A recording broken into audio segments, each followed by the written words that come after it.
This is Things Police See, First-Hand Accounts, with your host, Steve Gold. Welcome to the podcast that interviews active and retired police officers about their most intense, bizarre, and sometimes humorous moments on the job. It is I, old freckle face, old red face, coming at you.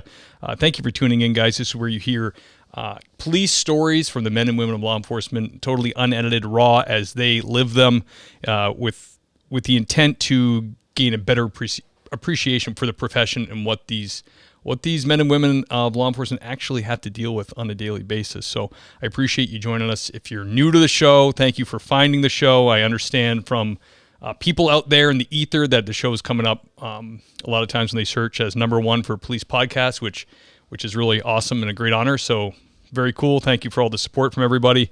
And if you really love the show and you want to show your support, like you've binged a bunch of episodes, you can't get enough, you really want to show old Stevie Boy some love, you can do that through the Patreon link, which is in the show notes. There's a couple different levels there, $5, $10 a month, send you a vinyl TPS sticker, and there's some other perks there. But rest assured, the show will always remain free. The point is to get it out to as many people as possible so they can hear these stories of these great men and women. So, that's what I got going on, guys. Today's guest, hell of a guest. As always, we've been getting some whoppers on here, some really, really great guests, and this guy is no different. He's got a bio that I just have to read because I don't want to screw it up, and he's done a lot of stuff. I'm talking about ML Sandy Wall. He's a retired master peace officer and 28-year veteran of the Houston Police Department. He's worked patrol, narcotics, and served 22 years on the HPD SWAT Detail, where he served as team leader for more than 12 years. He received 4 Police Chiefs Commendations in the 1992 HPD Officer of the Year Award. In 1999, he won the TTPOA statewide Super SWAT competition, and in 2006, National Association of Police Officers awarded him Top Cop for the entire great state of Texas. Without further ado, let me bring on Sandy Wall. Sir, thank you for coming on the show, brother. My pleasure. It's a great opportunity. Oh man, it's great to have you. And yeah, you're I didn't mention the intro, but Sandy's also an author. He wrote a novel, and it's I checked it out on Amazon. You're killing it. You're doing it. It's happening. Well, I'm real lucky. I have a great editor. It's called my wife, and she was a 23-year high school teacher, so she ripped up all my first drafts 2 and 3 and 4 times. I kept getting zeros. Finally, about the 5th or 6th time, I'd get a little smiley face, and I'd tuck it away, and then I'd start on the next story. So I got to give her a hell of a lot of credit. You got the gold star of approval to move on. I like it, man. That's awesome. So, man, Texas, you were a cop for a long time down there, and total time in 28 years. Yeah, and it feels like it. I can imagine. I had a great career, great opportunity. I always say that the only reason I didn't get fired or indicted is because I didn't get caught. And when I did get caught, I blamed it on somebody else. Right. And somehow I got a pension out of the deal. But I just got lucky. You'll hear me say that in the book over and over and over, that the old saying, I'd rather be lucky than good, that was me. That's pinned after me. Well, you're known out there for sure. I'm not a SWAT guy. I have friends that are on the SWAT team, but I was talking with a guest who I had in the queue before you, and we were kind of talking about who I had coming up, and I said, you ever heard of the Wall Banger? And he goes, you're having Sandy Wall on? I'm like, yeah. So he's a SWAT guy, and he knew you. I said, this is great. Yeah. I've been real fortunate, and that little device that I invented has taken me all over the country, and I got to meet some great guys and had a lot of fun blowing things up. I've been good at destroying things my entire life, and so this has just helped me in that endeavor. Yeah, and you're getting paid for it, so what the hell, man? Living the dream. I can remember being on a SWAT situation, and the guy won't come out, and for whatever reason, we decided it was too dangerous to go inside, so we just started slowly dissecting his house. And I'd look over at somebody and say, where else in the world can you destroy a man's house? It's legal, and you get paid overtime to do it. It's unbelievable, man. I love it. So the Wall Banger specifically, is that designed just for doors? Like, is it spring loaded and it delivers a real hard hit? Is that what's going on? No, it's actually was based off of a bang pole originally. So most SWAT cops know about flashbangs and kind of a safer, more a predictable way of deploying a distraction device inside a structure is on the end of a pole. And I kind of came up with a new method by which to do that. And that's all I was planning on patenting at the time. And then I had a lot of time on my hands and was drinking way too much at the time. So I thought, well, let's try this and then let's try that. And next thing I know, came up with a system to deliver OC vapor inside a structure. And then I came up with a system, same pole, just different implements, that could deliver a tri-chamber tear gas canister. And then I got to messing around with the overpressure of a flashbang and came up with this little canister, and I put it on a door and blew it open. And I was the most shocked person there, and I'm thinking I need to get a hold of a patent attorney. So about $12,000 later and several patents, I've got this device that breaches doors, but it just uses the overpressure of a distraction device to breach a typical residential door, like, with deadbolt doorknob. Nothing extremely fortified, but it'll take a motel door. Wow, that's cool. Maybe I get one of those for my 13-year-old daughter's room door. Well, you can see a lot of videos. Just go to it's thewallbangersystem.com, or no, just wallbangersystem.com. I changed it, so yeah, you just put wallbanger in the internet, it'll take you to it. There's a lot of videos you can watch. That's cool, man. And so were you Houston the whole time, the whole career? The whole career. Went there as a 20-year-old, entered the academy, and I came out just shy of my 21st birthday. And I had gone to college for a couple of years, and that just wasn't my gig. And I actually, in Texas, at the time you had to be 21 to buy bullets. So I was a police officer. I was authorized to carry a gun, but I wasn't authorized to buy the bullets to go in the gun. So I had to get my buddies to buy the bullets for me. Luckily, that only lasted for a couple of weeks, and then I was 21 and I was good to go. Yeah, I heard that because everybody has this in their this idea in their head about Texas being kind of like New Hampshire, where it's just a Second Amendment state that you just can have a gun when you're born and it's no big deal. But it really isn't. I remember somebody was telling me back, I don't know if it was the 70s or 80s or what, the gun laws were actually very strict, and they actually came down to a more constitutional state. Is that right? Absolutely. Back in those days, you could have a gun if you were traveling out of Texas, even though it said it was still illegal. So you could be arrested for it, but it was a defense of the law if you could prove that you were traveling out of your county and you were staying overnight and you were in direct route to and from your point of destination. So it was real ambiguous. But yes, since the constitutional carry and a lot of the I guess we want to call them right wing, the gun lobbyists have gotten involved, and the laws have loosened up significantly since then. Yeah, it's funny. It's funny how you get something in your head. I to me, like Wyatt Earp, Tombstone, and all that stuff is like, the old West. It was like, everybody had a gun, gunsling and all that. I was listening to a podcast where this libertarian-minded person was painting the Earps as gun grabbers. He's like, just think about this for a second. You can't go into town without the Earps removing your weapons of self-defense. And I was, he painted this whole different picture, and I said, I gotta unhitch myself from how much love I have for the Wyatt Earp movies and go, I guess they kind of were. Yeah, they didn't want anybody to have guns but them. Hey, that's the best way to start a gunfight, and you're the only one armed. Right, exactly. Oh, man, that's awesome. Sandy, long and storied career, many successful SWAT devices created. Now you're a novelist. Can you take us way back to a young Officer Wall? One of the first hot calls you went to that really gave you a little bit of a adrenaline dump. Well, believe it or not, it's listed in my book, and I can't remember if it was my first or second day, but I remember the incident like it was yesterday. And my senior partner was a guy named Dave Barber, and he was just a god to me. He was one of those cool, under pressure kind of guys. He had about, at the time, I think 12 years patrol experience. And I mean, I just worshiped him. I still do. He's still a great friend of mine.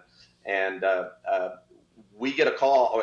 The dispatcher just broadcast a major accident. And it was right up the road. And we literally, by the time we heard the call and looked up, we could see red lights way down the road. So we took off, and it wasn't red lights, it was just headlights. We were the first unit on the scene, and a car was overturned in the ditch. And turned out it was a young female in there. and it was smoking and carrying on, and I was freaking out, didn't know what to do. And Dave is just calm down, get the fire extinguisher, get your baton, because we didn't have expandable batons back in those days. We had these big 36-inch wooden batons, and he Right. said we might need to break the window. And he's just talking to me like that, and I'm running around like a chicken with my head chopped off. And sure enough, flames started flipping up, and he told me breach the window, and I started whacking on that window, and that's when I realized that wooden batons don't break car windows very easily. And I'm trying to hit this thing with both hands as hard as I can, and finally got it open. And by that time, the smoke was so thick in there that I couldn't even see her. We had to reach inside, and I felt her arm, and of course, I'm trying to drag her out, and she seatbelted. And so then Right. we were having to reach inside and try to get the seatbelt off, because didn't think to carry a pocket knife with me back in those days. And anyway, finally get her out. But by this time, she'd been in there for probably a good 10 or 12 minutes. And she was so overcome with the noxious fumes, we never could get her to consciousness. She was still breathing, but the ambulance finally showed up. They take her off, and I remember her eyes kind of rolled in the back of her head. And fresh out of the academy, I Yeah. had never seen anybody like that. And we went and checked on her in the hospital later on, and she had been overcome by the fumes, and Oh, did wow. not make it. Yeah, it was really, really tragic. And that story stuck with me and I couldn't wait to write it in a book. Yeah, man, it is a lot, especially when you're new and you haven't gone to, like, 10 years down the road. Something like that to you would be, you know what to do, and that's like the big part of not panicking is like you've been there, you've done that. A lot of the fear is removed, but when you're new and you don't have those calluses built up, every call like that's like the end of the world when you first get there, and you're like, what do I do first? You know what I mean? Yeah, absolutely, man. And you get in that patrol car, and the first thing your senior officer, now they call them FTOs, but back then we just called them senior officers. He turns and says, "Okay, you can forget all that shit you learned in the academy. I'm going to tell you how it really happens out here on the street." And in a way, that's very, very true. Yeah, a good friend of mine, Ken Roybal, he does a police applicant podcast, which is a great podcast for people getting into police work.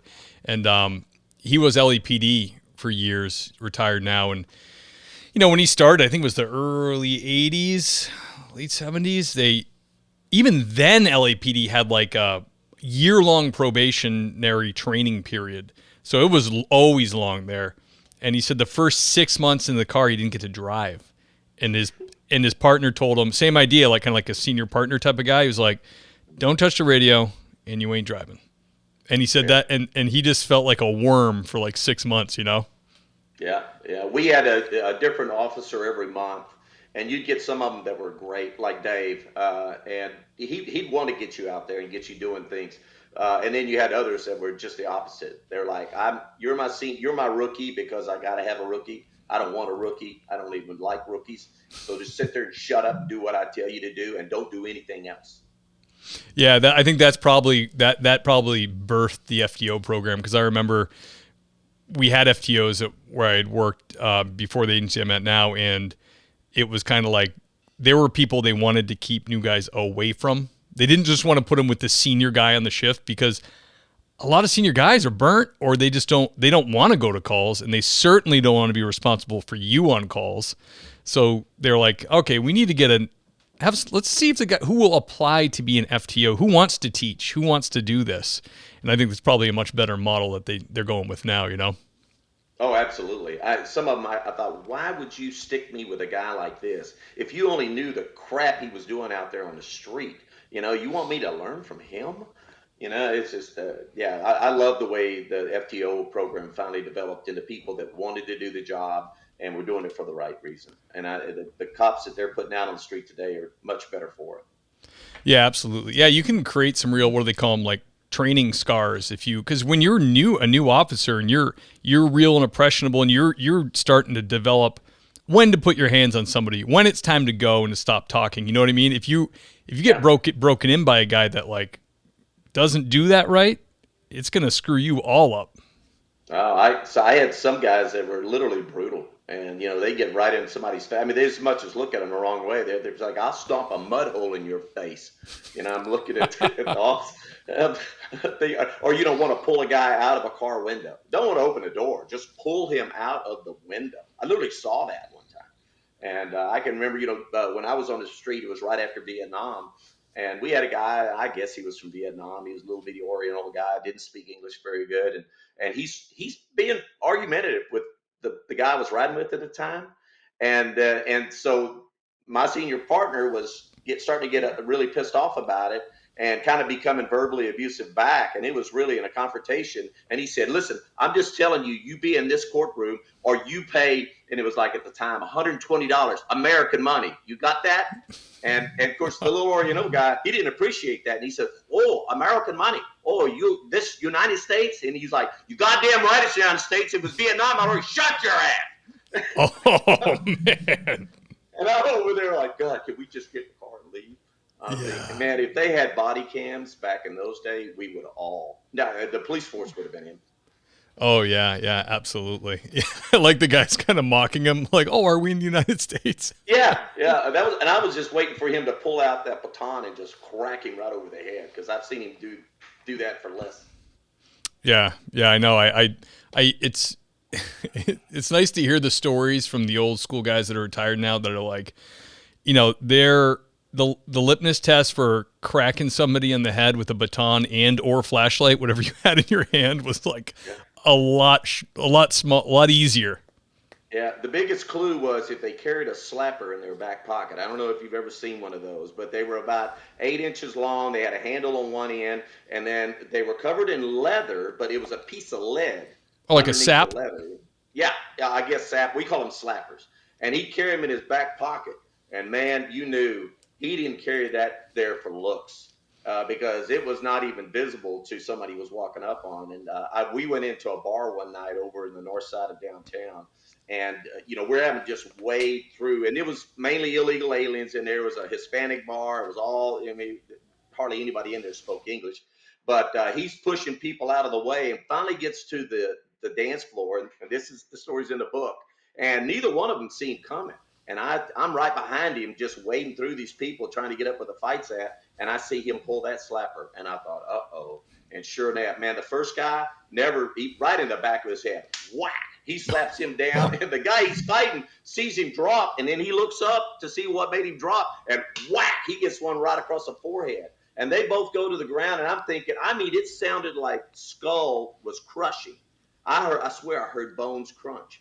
And they're out on the dance floor with this pool of blood, oozing out from their head. And I'm just a spectator. My mouth is wide open. I can't believe what I've just observed. And I'm thinking, he just killed these people right in front of me. And now I'm a witness, And then what does he do? He starts kicking them. Get out, damn it. And they both start kind of coming to, and he's drop kicking them all the way to the door. And then they kind of get to their knees. And they're starting to get conscious as he kicks them out the door, and they both kind of up and blood still dripping from their head. And he said, now get your ass out of here or I'm taking you to jail. And they literally staggered off down the road. And I'm looking at him like, do you think we ought to call an ambulance? Yeah, nah, they'll be fine. Yeah, let's just go. Come on. We didn't write a report. Nothing. Of course, now this is 1976, Mm-hmm. Today's, you would have, oh God, I can't imagine what would have happened in today's. But I was more scared of my partner than the people that we were responding to.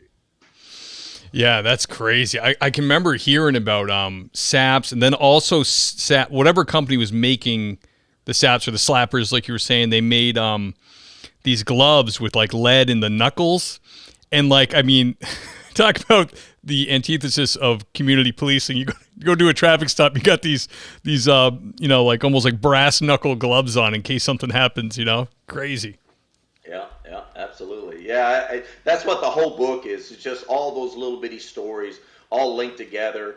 And of course, being a novel, I have a storyline and a villain. You meet him right at the very beginning of the book, but those stories that you and I are exchanging are exactly what the book is just full of. Little vignettes, very short, 2-3 pages, and it's on to the next story.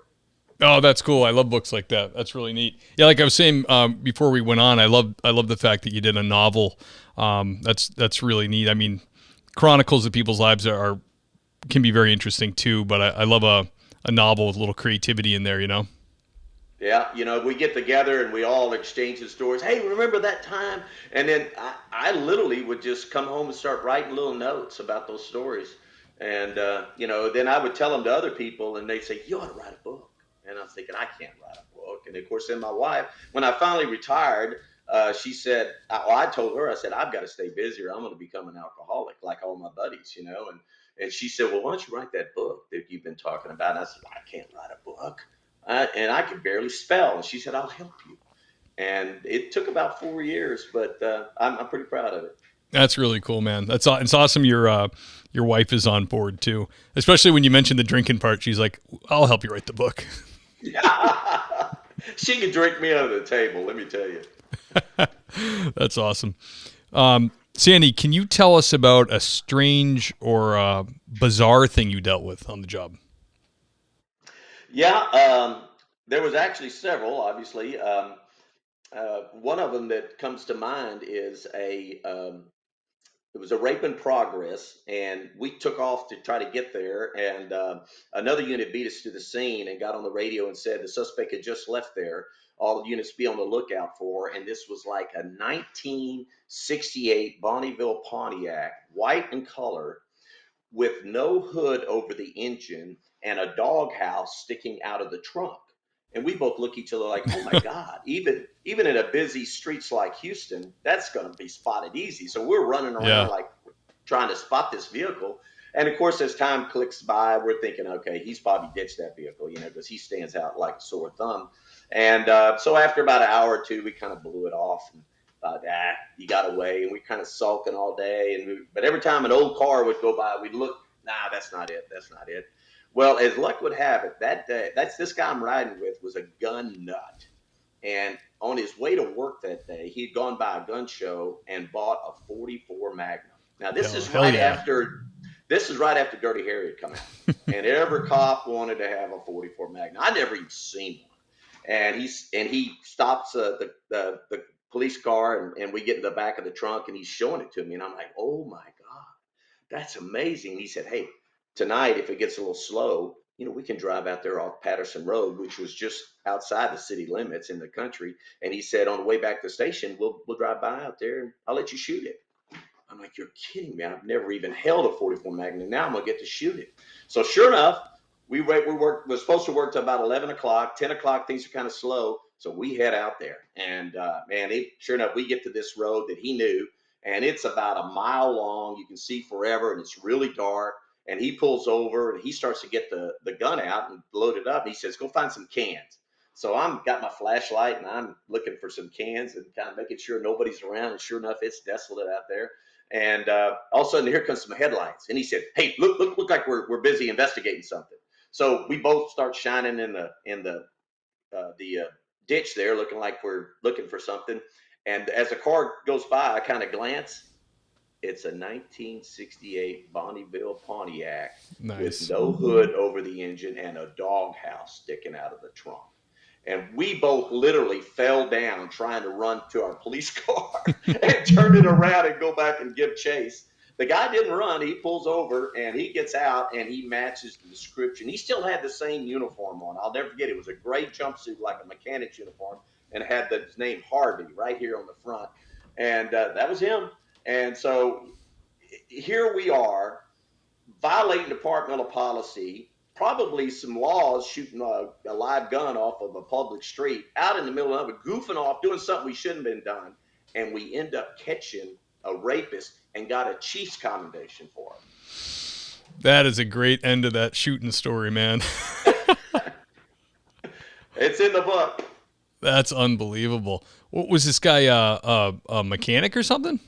Yeah, he was, and we after talking to him, he worked out at a quick change auto lube place, and he had come down there, and as it lucked to happen, the gal was doing her laundry in a little laundromat, and he told her, he pulled a knife on her, and he said, take your clothes off. And so she said, starts trying to talk him out of it. She said, well, look, let me get my clothes out of the washer and put it in the dryer. And he's like, okay. I mean, that tells you his intelligence, right? And so she starts taking one garment at a time out of the washer and put it in the dryer. She's stalling for time. Finally, he wrestles her to the ground. And I don't even think he got his zipper down. And she gets up and runs away. And as luck would have it, runs to a neighbor's apartment and gets inside and calls the police. So he never got to second base with the gal. But here he is, hauls ass back out to his job and works till the end of the night and comes this back way into town because he was scared he might be spotted by the police and runs right into us. Man, that's amazing. What a piece of garbage. That's like every woman's worst fear. Like you hear like, oh, well, most rapes are done by somebody or, on a date rape or something. That's like out of a Charles Bronson movie. You're in the laundromat and the guy's like, time to be raped. It's like, that's a nightmare. Yeah. This guy was a loser. He ended up getting 30 years. And I remember when I went to trial on him, of course, the rule had been invoked, so we couldn't sit through the trial. But on the sentencing, they let us come in. And they stood up before the judge right there at the defense attorney's desk. And when the judge read out 30 years, he grabbed a pencil and started stabbing himself in the neck. And the bailiff and everybody rushed him to the ground and took the knife, it was a pencil, took it away from him. And then, of course, they ordered a psychiatric hearing, but it didn't work. He ended up going to prison for 30 years. So good enough for him. Just desserts on that one. Stabbing himself in the neck. Do you think that was like his attempt at like, oh, I'm crazy? I think so, yeah. But he wasn't crazy, but he was stupid. He was as goofy as the day is long. God, he was a nut. Oh, man, that's amazing. What a story. You said you had a couple. Do you want to share another bizarre one?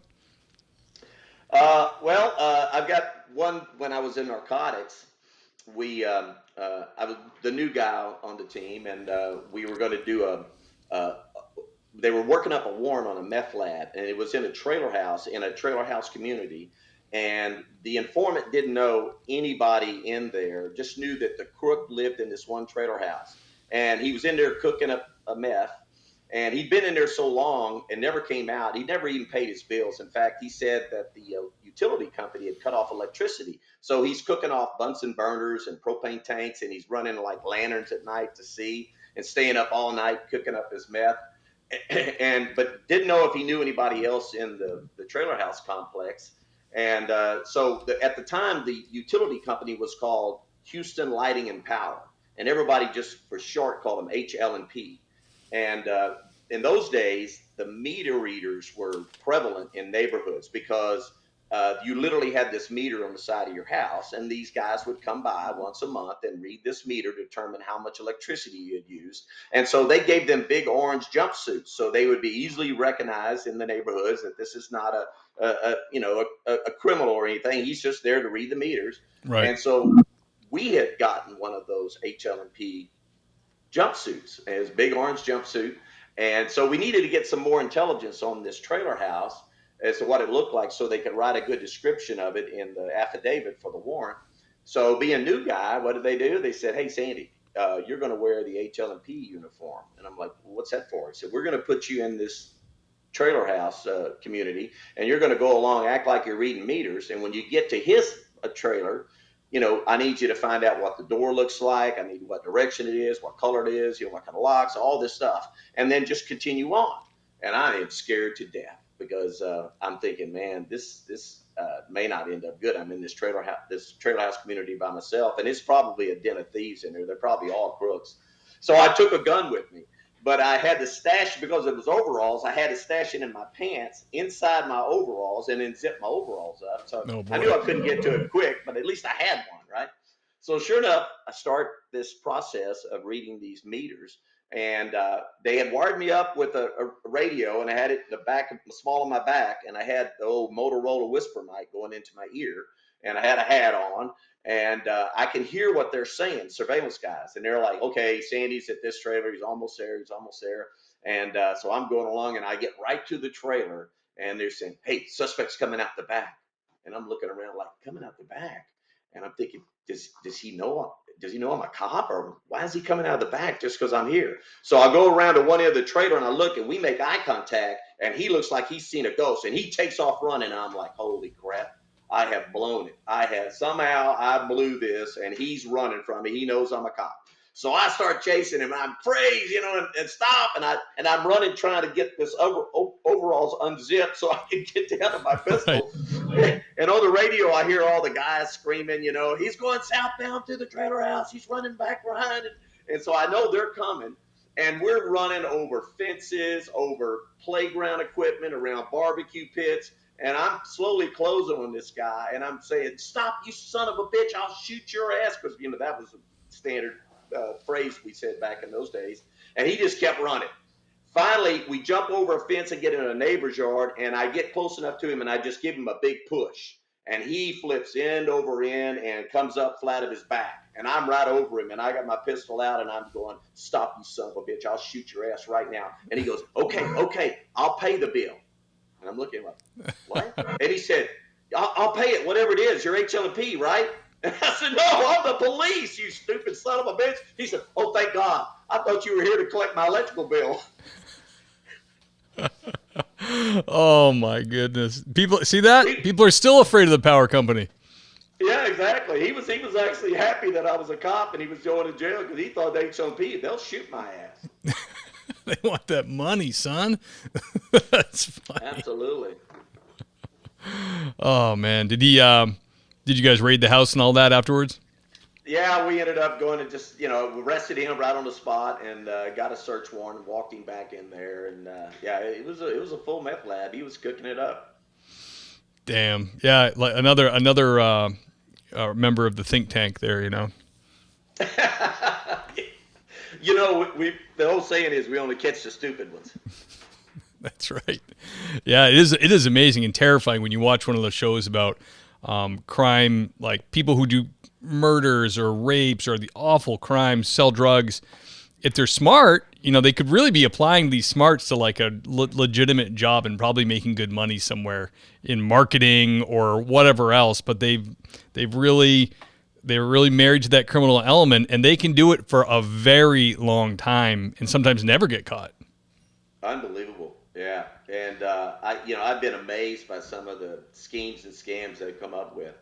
And but the only thing I can think of is because of the drugs or the way they are, they can never show up regular to a job and just do it day in and day out and show up sober, show up on time, get along with other people, don't violate any company policies. They can never do that. But if they could somehow apply their thinking, they'd be amazing.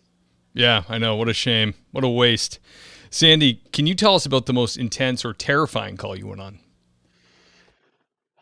Man, my first call as a full-fledged SWAT officer after I'd gone through training, I'd been on the team for a few weeks, but I hadn't completed my basic SWAT school.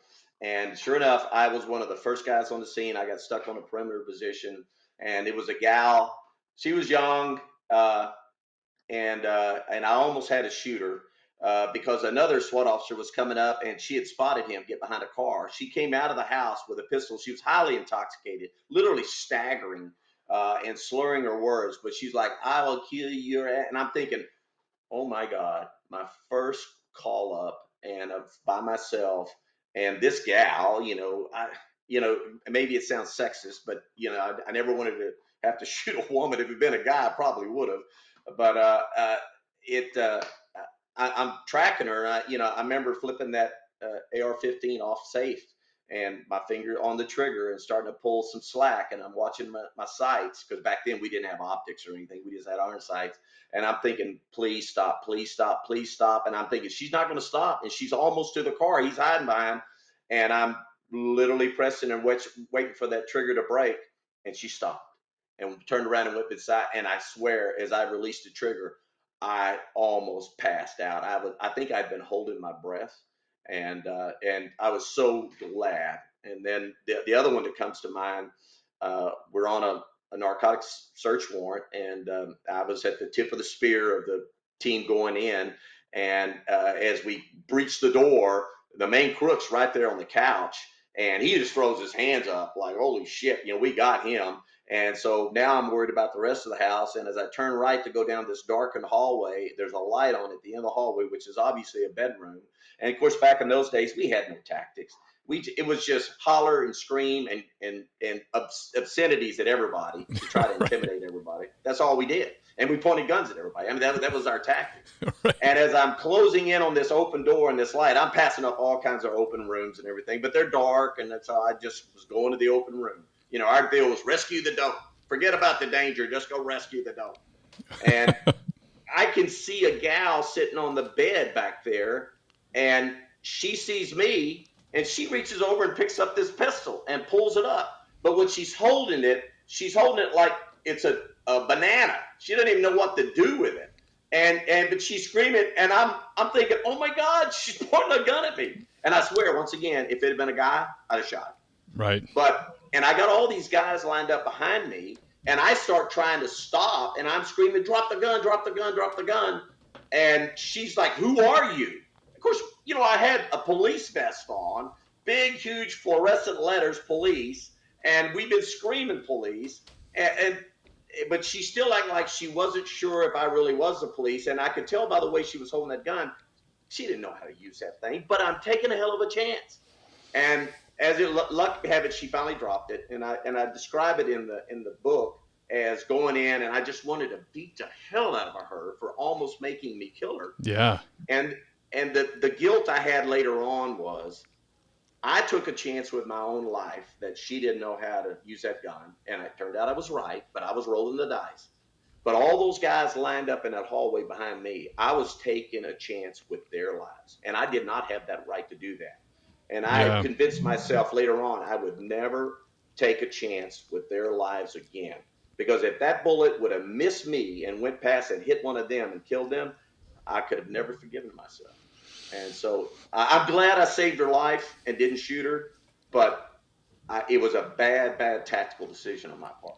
Yeah, that's really hard. And she certainly would have earned that from her behavior. But yeah, I hear stories about cops with people with pellet guns, and it's like a lot of cops are gun guys, and they're drawn down, and they're like 80% sure it's a pellet gun.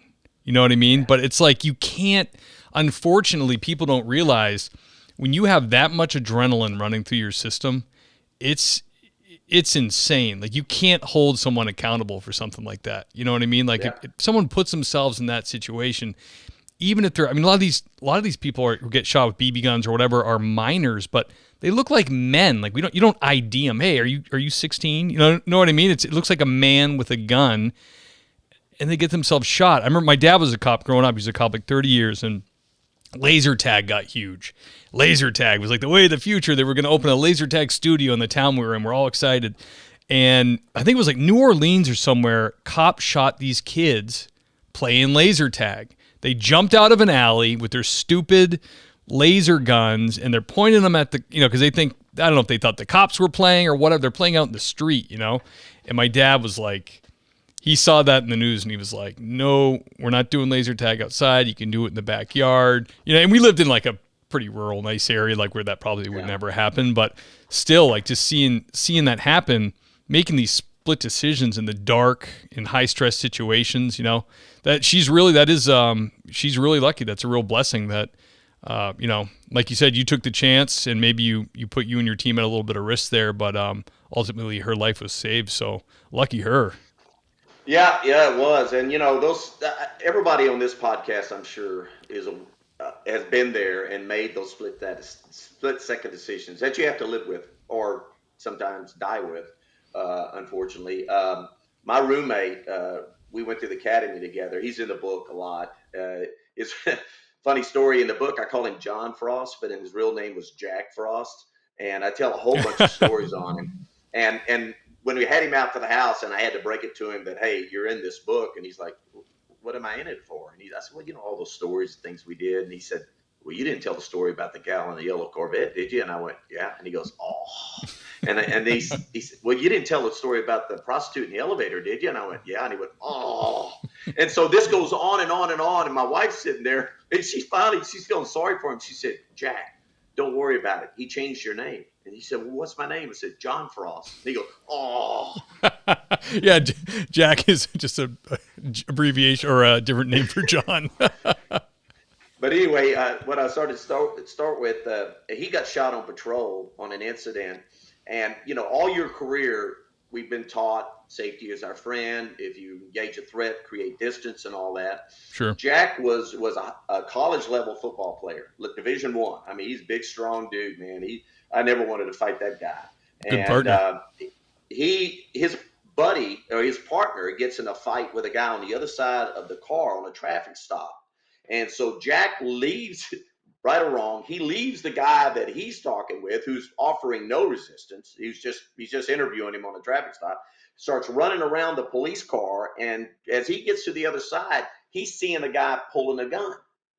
And so the second he sees him pulling a gun, he starts trying to stop in a dead run. And he realizes, I can't stop quick enough. He literally goes past him as he's pulling his pistol, trying to back up.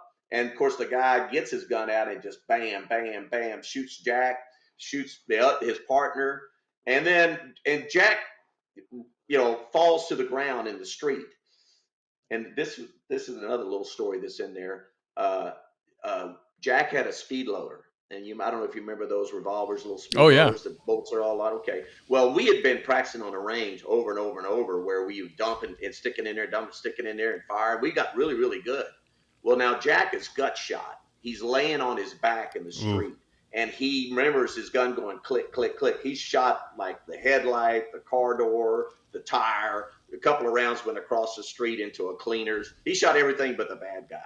But in his defense, he's gut shot. Yeah. And he's laying there on his back. He empties his spent casings. He sticks the speed loader up in there, lets go, and all the bullets fall on his chest. Yeah. Because we had never tried to do that when we weren't standing up. And now Jack is fighting for his life, and he's in a weird position. That's kind of a side story to the thing. But anyway, in talking with Jack later on, he said, Sandy, I just reverted to my training and tried to create distance, but I was on the guy. He said, man, I had a full head of speed. He said, I was within one step of him before he ever got that gun out. I should have just hit him and took him to the ground. And I don't think I would have got shot. And I said, well, we'll never know that. But, you just got to live and die with those split-second decisions you make. Sometimes it's based on training. Sometimes it's based on instincts. But either way, it is what it is, and there's no second chances. Yeah, absolutely. That's why the cops up here were real terrified for a while that Massachusetts wanted to remove qualified immunity, which every cop and politician and small town appointed official enjoys, because who would do these jobs if you're going to be liable if you're acting in the moment as a reasonable person would, you know what I mean? And that Absolutely. That was the biggest thing, was like, well, split second decisions made by us. We're not, this is attorneys and everybody else and admin get to look at these things when they're over and pick us apart, but they're not there in that adrenaline-filled moment. And if you remove qualified immunity from police, and talk about shutting the police down. Like that, we wouldn't do anything. I would do nothing. I would stop no cars. I would just go to calls that came in. I would be very wary to get involved or put myself out there at all because of that reason. And it's so crazy. Like, they're select board members for the towns around where I live. They're protected. Judges are protected. Like DAs are protected. But let's not protect the cops, the guys that actually don't have the time to make the decision on the street. It's insane. Yeah, I just can't understand. Anybody that thinks like that has never been out on the street and done the job. Don't judge me until you walked a mile in my shoes. And I can remember, I do some expert witness stuff, and I can remember once being drilled by a defense attorney on the decision that officer made while the one that I'm trying to defend. And he's trying to make the point, well, wasn't it more reasonable that this would have been the thing to do? And I said, that sounds like a reasoning coming from somebody who's never been in a gunfight, because obviously this attorney Exactly. Actually, one of my favorite clips ever, and it's years ago now. It might actually been in Texas, but they took a reporter and they brought him into Sims training. And it was like something dumb. They said, well, this is a motor vehicle stop, but anything can happen. But it's just a motor vehicle stop. So you need to be in the mindset of you're on patrol, you pulled somebody over. And so right away the guy is like, he's walking up to the car taking his gun out. They're like, whoa, what are you doing?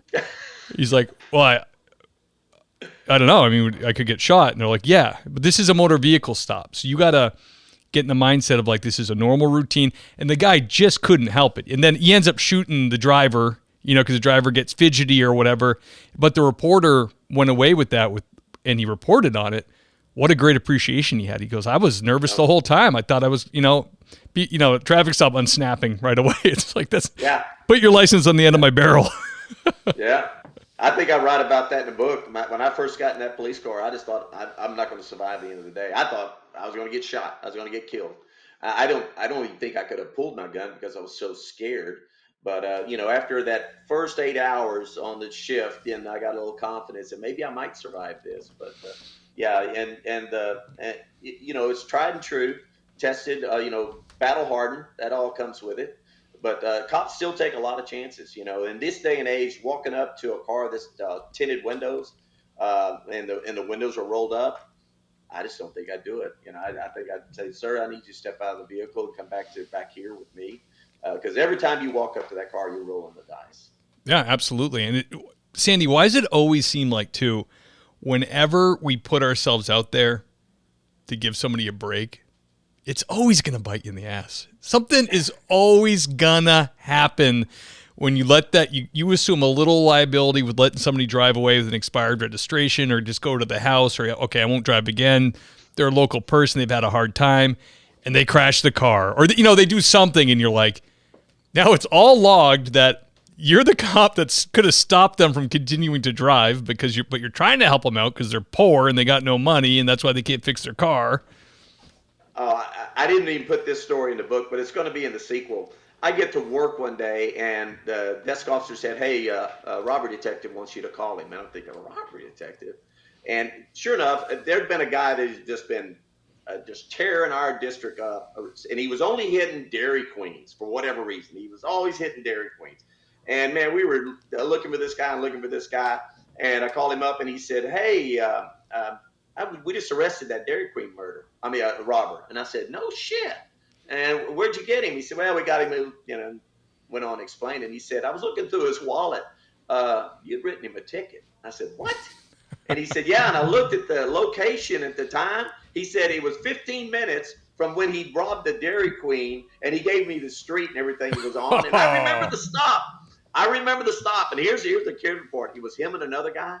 And I found like a couple of marijuana roaches, just half burnt and like a little bit of residue in a bag. Technically, I could have took them to jail. But in those days, you had to go all the way downtown to the only place that they had an evidence locker that you could lock up narcotics. And I mean, that's a 20-minute trip there, a 20-minute trip back. So I'm like, hey, you can, throw this stuff out the window. And so I cut him some slack. He was a hijacker that just robbed the Dairy Queen right down the street. I'm lucky I didn't get my ass shot. So, yeah, I've been there. Yep. Oh, man, that's funny. Damn. Sandy, can you tell us a positive situation or heartwarming encounter, dare I say, working for HPD? Well, God, man, there's been so many, but I remember, this sounds sadistic, but I'm thinking that the cops that listen to this would appreciate my state of mind at the time. But we had as a SWAT team, had deployed to a home invasion, and the hijackers were inside one of the houses. It was determined later on through the investigation, while they're still held up in this one house with hostages, that they had also hit this house next door, and that hadn't been searched yet. So I take my team in, and we do a quick search, and sure enough, we find people in there all tied up with extension cords and phone cords and things like that, and duct taped. And there was a 12-year-old girl on a bed, and she had been raped, and she was still tied to the bed in her hands, and it was horrific. It was horrific, and I untied her and just gave her some sheets to cover herself up, and I brought one of the other hostages, which turned out to be her aunt, come in there to console her. And I was pissed. I was pissed. And I knew the guys that did this to her were next door in this house, right? So the captain came to me later on because I was team leader on the deal, and he said, "Do you want a gas?" And I said, "Yeah, these guys are serious. They've got guns. They've already, done this and that." And I said, if we go in there, it could be really bad. I said, I don't think we'll have to put a lot of gas in there because these guys are just criminals caught in the act. They're not like deranged or intoxicated or anything. So we just put one tri-chamber right near the front door. And wow, man, they came out right away. I mean, I was amazed how fast they came out, and they were just nose to toes, slobbered, spit, and falling. Come to Good. find out, they had hidden inside the return air vent of the house inside the hallway, and the air conditioner was running. So all of that gas went right to that return air vent where they were in, and so they got a big dosage of it. And they came out, and I knew the one that was the leader. She had described him to me, and sure enough, that was him. He's a little wormy guy, and of course he's gagging, and I was loving that. And I handcuffed him, and we were walking him back to the command post, and it was probably the only time I inflicted a little street justice. He tripped over a root, a big oak tree root, and Clumsy. slammed to the ground. Yeah, it was really bad, and I felt sorry for him. And I remember that thud when he hit the ground, and knocked the wind out of him. And that was such a warm feeling inside to know that at least I got a little something in for her. He ended up getting convicted and going to prison. So, when you're handcuffed walking at night underneath the tree, those roots can trip you, and it can be bad. You taking gas like that, you can't see good. You're clumsy. Your wormy Yeah, little absolutely. body. Yeah, Absolutely. it's unfortunate. Damn, man. I've never been in a situation like that, but I've heard some of you guys talk about stuff like that, and it's like you really gotta use some self control in those situations, not to kill somebody. Yeah, yeah. One of the worst call-ups I ever had. We lost 5 hostages, and they were all kids. Oh And wow. yeah, it was a murder-suicide. The dad shot and killed them all. Shot the baby too. Baby survived, and I wanted to drag him out and shoot him some more. It just I knew at that time my time was come. It was time for me. It was, I talk about in the book. Everybody's got a little box in their brain, and you got those bad memories. And you're able to stuff it away and lock it, and then you move on. And it's as long as it's not whirling around in your brain, is I got it stashed away in this little box. It's fine. And then every once in a while another one comes along, and you stuff it away and you stuff it away. But eventually, toward the end of your career, that box is getting really, really full. And every time the lid comes open to stuff it away, other ones jump out and running around. And that one, I went to my commander and I told him, I said, "We got another one of those. You'll see my badge and gun on the seat. I can't take it. Either, my box was full."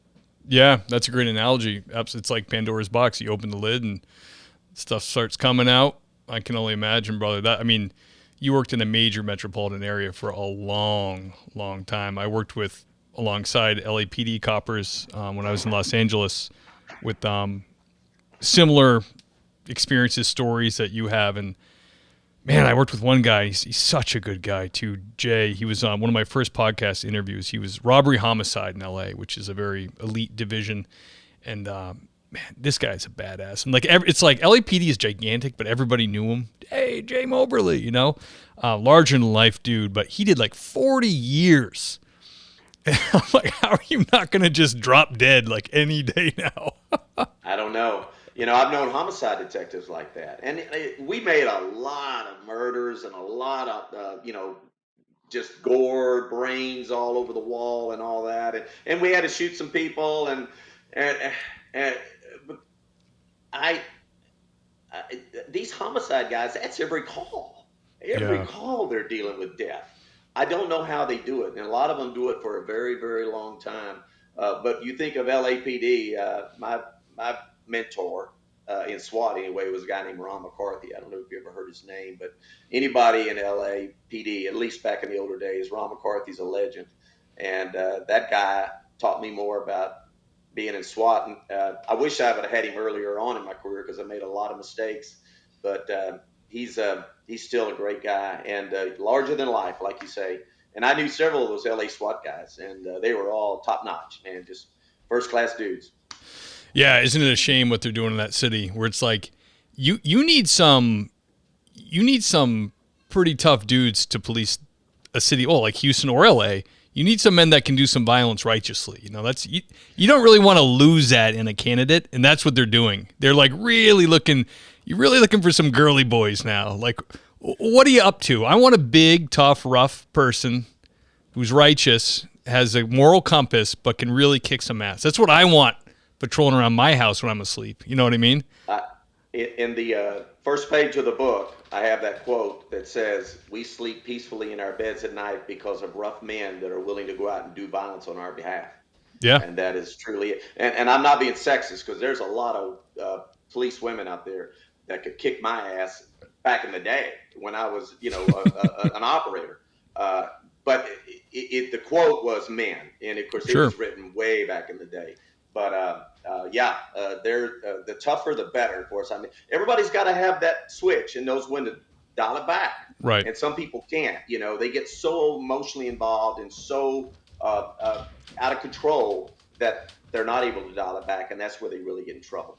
So, God bless the people that are still out there doing the job, and I just thank them every day that I see them. Yeah, hell yeah, of course.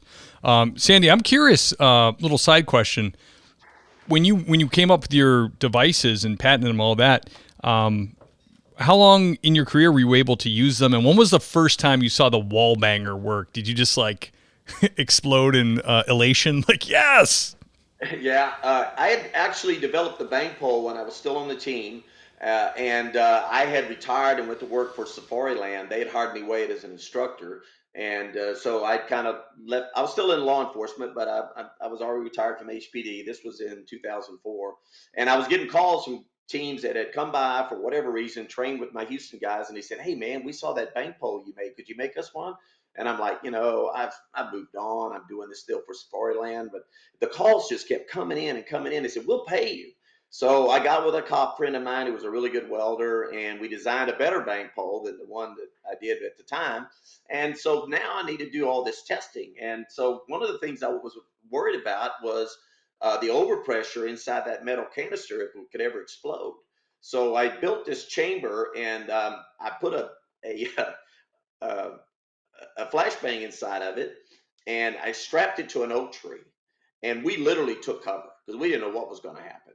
And it blew that device off of the oak tree, clear across a field, and a big old hole in that oak tree. And I'm thinking, my God, what would that do to a door? And so now I had to know. So I got a field test it. I went over to my Houston guys and I said, "Can you get me an old house that you guys can use to train that I can destroy a door with?" And they went, "Yeah, sure, come on." So I get over there, and now, I'm already in my 50s at the time, and I've got this thing on this end of his pole, and now I'm up close and personal to it, and I'm trying to place it on the doorknob. And one of my guys said, I guess he saw me, I was a little nervous about it, and he's still on the team, and he said, "Sandy, let me do it." And I looked at him, I said, "No, that's all right, Mo, I got it." He said, "No, let me do it." And I said, "Really?" He said, "Yeah, I'm on workman's comp. Okay, if we get hurt, I'm taken care of. You're not." Good point. I said, "Thank you, Mo." And he put it on the door, and he initiated that thing, and it blew that door open. And I went, "Oh my God!" I tell you, I had to smoke a cigarette, I think, and I'm not even a smoker. But it was quite the experience. That is cool. And how many people are using that? Is it still out there? Oh yeah, it's teams all over. I just got back from Utah, training some agencies out there. I'm about to go to North Dakota and train some agencies. I've sold them into Canada. I've sold them everything from Washington State to Florida, from Massachusetts all the way down to Southern California. So all across the country, there's agencies that have it. Yeah, that's great. Yeah, I was talking to Mike Wynn from Pittsfield, Massachusetts, and he was on their SWAT team. So he's the one that was like, Sandy Wall, you're kidding me. So I think they must have a wall banger or two in their wagon. Yeah, I went to Pittsfield and taught them a class. Absolutely did. Yeah, that's where Monadnock's factory used to be, and they used to make Monadnock batons. So I got a real treat going through there and seeing how all that works. But yeah, Pittsfield, a great little town, little steel town. Yeah, love it. Yep. Yeah, absolutely. And Mike is a great guy. He retired. He got chief pretty young, and he just retired. I think he also did 28 years. He's retired now. Him and his wife adopted a child, and he's on to the next chapter. Good for him, man. Okay, it's great to hear guys that get through it all and no more holes than they started with, and that's a good career. The saying is so true. It's the greatest. It's a front row seat to the greatest show on earth. And for all those of us that got to see and do and live through to tell it all, and I just I think of buddies of mine that didn't make it, and it's it's tough. Yeah, it is one of those jobs where it's like you're not really exactly feeling like that when you're having a pucker moment on one of those calls, but later when it all ends up okay and you did the right thing and everybody goes home, it's like that was pretty awesome. Yeah. I can only remember of one shooting that I was in where I was really scared because I had a feeling this was going to end up in a shooting, and it did. And it's in the book. We had to walk this long stairway going up to a second-story apartment, and it was really dark. It was an old building, and the stairs were creaking, and we were trying not to make any noise because we didn't want to be compromised, let the crook know that we were outside his door. And I remember my hands were just wringing wet with sweat.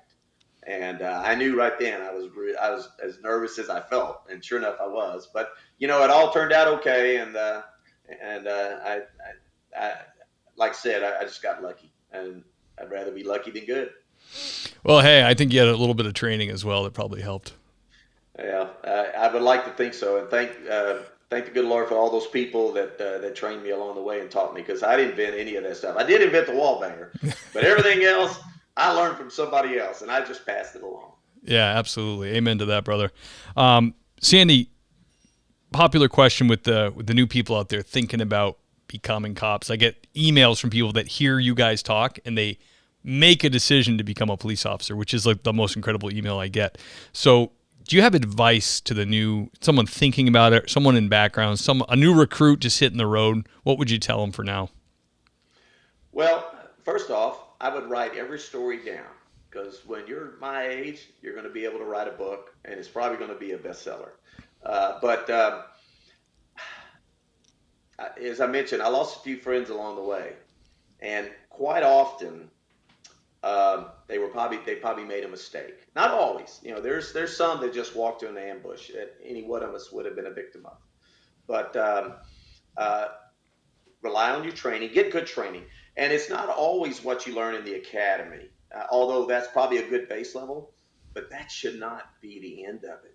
Right. You're going to learn a lot out on the street, but I call it inbred training, where we're not going out and learning new things from other people, because there's always someone out there that has done the same job you have and have seen the same situations and have maybe come up with a better idea, and be open to that. As an instructor for years after years after years, you'd have to go to these agencies, and you can see right off the bat they're closed-minded. They don't even want to try what you're offering. Right. And so it's like, well, why am I even here? I can, as a student, go into a class, and maybe 90% of what that instructor is saying I already know, or I don't necessarily agree with, but there was 10%. There was 2 or 3 things that he thought, man, that's cool, and I am going to take that and use that, and that class was worth it to me. It was worth it to go there. And so don't rely on just your academy training. Go out and seek more training. Become members of organizations. Become listeners to podcasts, and listen to old farts like me telling you about all the mistakes I made. Hell yeah. And what stupid things I did. But luckily I lived through it, and man, and I, follow your dream, trust your instincts. They're usually right, and I hope to see you on the other side one day. Amen to that, man. Great words of wisdom. I love it. Let's before we get out of here, Sandy, let's talk about the book a little bit. When did it come out? And obviously your career inspired it, but it's not necessarily a memoir. It's a novel. No, absolutely not. The main character there is patterned after me, but some of the stories in there didn't necessarily happen to me, but they happened to real close buddies of mine, or I was there, so I just made them all happen to this guy. I came up the first 3 years of the 4 years I took to write the book were just writing the stories. And then once I got all the stories written, then I came up with a storyline, and I developed a villain. He's probably the only fictional character of the entire book. And you meet him right at the beginning. Although he is patterned after several people that really did live, and I really did interact. Real bad guys. Yeah, they really were people like that in the police department. But he's several people of that. And that was probably the hardest part, is the imagination it took to come up with the storyline. And I've got a gotcha in there at the end. So I'm trying to lead you down the trail thinking this is how it's going to end. And then hopefully you're surprised when you finally find out how it ends, because I tried to surprise everybody. But it's been, the funnest part has been writing it and reliving all those stories, and then having my buddies call me up and say, "Man, I read the book, I loved it. Oh my God!" And then the sequel that I'm writing. The only reason I never thought about writing a sequel, but they kept saying, "I can't believe you didn't put that story in. Remember that time we were?" And I go, "Oh my God, I forgot all about that." And I'd make a note. And I've got another 50 stories here from guys that called me up and said, "Well, you weren't even there, but this is a great story. You got to put it in the book." And I said, "Give it to me." And so, yeah, it's been a lot of fun. I love it. Everybody, it's available on Amazon. The link to the book will be in the show notes. Phenomenal, Sandy. It was an honor to have you on, brother. Thank you so much for coming on the show. My pleasure, and Godspeed to everybody out there. And thank you for this opportunity. I look forward to listening to your podcast from now on. I'm a faithful listener. I love to hear it, man. Thank you. And it sounds like you may have a couple more stories in you. So if you wanted to come back, that offer's on the table. It'd be my honor. All right, brother. I'm gonna just do the outro real quick. Can you hang on for like 2 minutes? Absolutely. All right, I'll be right back with you. The great Sandy Wall, everybody. Stories just as crazy and spectacular as I imagined. Honor having him on. Really, really fun one. This is a time in the show where I thank the Patreon sergeants. Who I'm talking about is Clark Lockhuff. I hope I said that right, buddy. Nancy Hammond, Zach Haney, Brad Thompson, Kyle Roberts, Jace Crow, the great Christian Z, Brittany Sims, Elliot Sykes, the great Dave Ellman, Holly Vanover, Richard Tolles, keep on trucking, buddy, Joe DeFries, Doug and Kelly Newman, I'll see you at church, love ya, Dan Carlson from Burley Board, Scott Young, Wayne M. Miller, retired ATF and author, Nick Noose, the great Thomas Connell, ladies and gentlemen, Dennis Carrasquillo, the great George Tessier, thanks for the bike, my man, see you at church. Motorcrop Chronicles, hosted by Iceman. Check him out. Greg Gadboy, Ben Peters, the great Scott Minkler, Tammy Walsh, holding it down at Dispatch, Sean Clifford, Braden Walker, Sasha McNabb, the great Mike Wynn, Jason Lau, Lauren Stimson, Jake Pinito, John Shoemaker, the great James Rose, Seth Wright, keep on going, baby, Tony Fahey, ladies and gentlemen, William James Long, that's Deputy William James Long to you, the great and magnificent Andy Biggs, Chris June, Adam Mehall, the great Gary Steiner, and the handsome Lane Campbell. Woo! It's a mouthful, and I love it. Thank you for all the support. The Patreon members really keep the lights on over here. You help me pay the bills for the software I use, the editing, the hosting. All that stuff is totally made possible by Patreon. So thank you guys. If you love the show, the link is in the show notes, and I urge you to join. That's all we got for you this week, guys. I'll see you next time.